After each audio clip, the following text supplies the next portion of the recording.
তো কেমন আছে সবাই? তো আমি চলে আসলাম আবার একটা মিনি ব্লগ নিয়ে। আজকে এই ভিডিওটা আমি করছি না, আজকে এই ভিডিওটা করছিলাম আমার বৌদির ফোন থেকে। তারপরে এই যে ওরা চলে গেছিলো হচ্ছে একটা খাট কিনতে, যেহেতু হ্যাঁ ভেবো না যে খাট নেই বাড়িতে, না খাট ছিল, আমার ঘরে একটা ছিল, মার ঘরেও ছিল। এবার মার ঘরের খাটটা অনেক পুরনো হয়ে গেছিলো, তার জন্য একটা খাট কিনতে গেছিলো।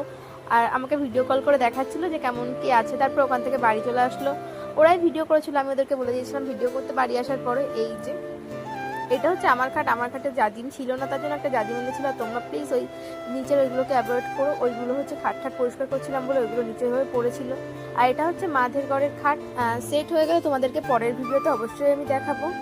আর আমি ওই ঘরে কোনো কাজই করছিলাম না, এই যে কাজ করছিল বোন, দেখাচ্ছিল যে কত কাজ করে। তারপরে সন্তু এসেছিল, যেহেতু সন্তু এসে আমার ঘরে খাটের জাজিমটা ঠিকঠাক করে দিল। অত হালকা, তবুও আমি ঠিকঠাক করে নিতে পারছিলাম না, অসুবিধা হচ্ছিল। তারপরে এই যে মা এসে দেখছিল কেমন হয়েছে। তো টাটা।